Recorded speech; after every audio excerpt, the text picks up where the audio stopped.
Yeah.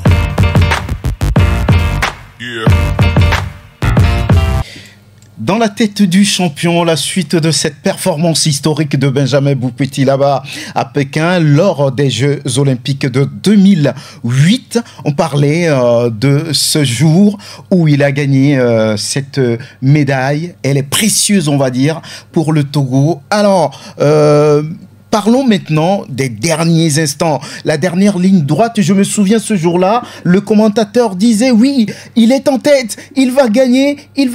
Après il dit oh là là, il se perd un tout petit peu, il va être troisième. J'ai ça dans un coin de la tête. Oui, Benjamin, dites-nous comment ça s'est passé les derniers instants là. C'est un peu de retard, oui, sur la rivière. Qu'est-ce qu'il s'est passé concrètement dans la tête du champion? Alors, bonjour déjà Franck, bonjour, ravi de revenir avec toi aujourd'hui pour parler de ce beau moment, de ce merveilleux moment.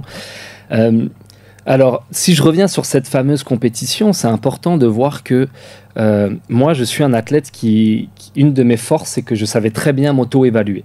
Ça veut dire que quand j'arrivais en bas aux entraînements, sur les reconstitutions de compétition ou les répétitions de compétition, d'un passage à l'autre, j'étais capable de te dire à 1 seconde près mon chrono. Je me trompais pas beaucoup. Donc là, je savais que j'étais mal parti, comme je vous ai dit la fois dernière quand on était ensemble. Et je savais aussi que j'avais fait un très bon milieu de parcours. Je savais que là, j'avais tout le milieu, j'avais enchaîné, j'avais passé les portes les plus difficiles. Et là, il me restait plus que 3-4 portes assez faciles. Mais là, je sais que c'est bon. Parce qu'en fait, avant mon départ, moi, j'avais le tableau d'affichage avec les écarts. Donc, je sais déjà que, globalement, j'ai plus de 4 secondes de marge, ou au moins 4 secondes de marge sur l'Irlandais, qui à ce moment-là est troisième avant mon départ. Donc, je sais la marge que j'ai. Et là, je sais qu'à ce moment-là de la course, je sais que je peux même encore toucher une porte, je serai encore sur le podium, je sais qu'il peut encore m'arriver une petite erreur, je serai sur le podium, et que, quelque part, là, je suis dans une bonne dynamique. Et en fait, nous, notre sport, tu vois, il y a des trucs où quand tu es dans une bonne dynamique, tu es dans une bonne dynamique. Tu vois, même tu prends un autre sport, quand une équipe elle est sur un bon match, qu'elle tient son match, si je suis dans le football, hein, que tu tiens ton match, il peut plus t'arriver grand-chose. Ça peut arriver, mais globalement, quand tu tiens ton match, c'est pas genre je mène juste de 0, hein, mais des fois, tu mènes juste 1-0, mais tu tiens le match, ça se sent. Ça veut dire qu'à ce moment-là, Benjamin sait que rien ne peut lui arriver. C'est solide. Oui, c'est du solide. C'est solide. On avait les bras. Ah là, c'est bon, il peut pas m'arriver grand-chose. Là, je sais que c'est solide. Oui. Et donc voilà, donc en fait, à ce moment-là, je peux soit continuer à attaquer, mais finalement, quand tu continues à attaquer, tu prends un peu le risque de créer une erreur. Alors que nous, on est vraiment entraînés à gérer nos rythmes. Et là, je sais que, quelque part, j'assure.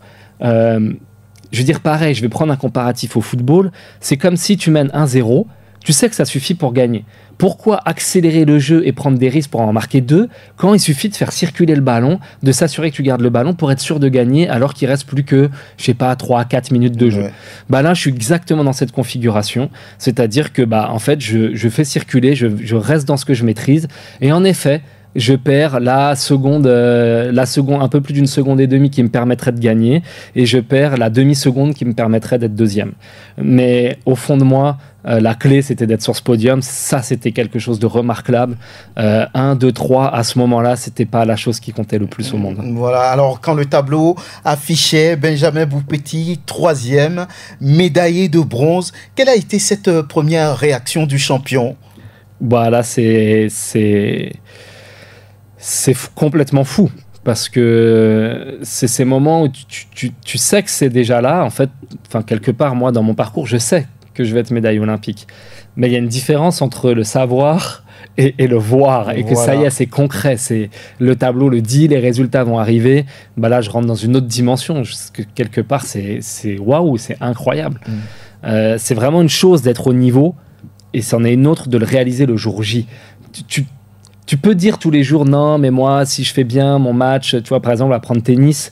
Si je prends un joueur de tennis, il peut dire, oui, moi, je peux battre tel joueur, je lui ai déjà pris un set, je lui ai déjà pris des jeux, j'ai déjà même mené 2-7-0 contre un joueur top classé. Mais c'en est une autre d'aller au bout du match et de gagner une finale. Et là, c'est ce qui se passe, en fait. Moi, être cette médaille de bronze, c'est comme si j'avais gagné une finale. C'est juste incroyable. Donc, j'explose complet. Benjamin, pour gagner une telle médaille, ça a demandé combien de mois, combien d'années de travail? Yeah.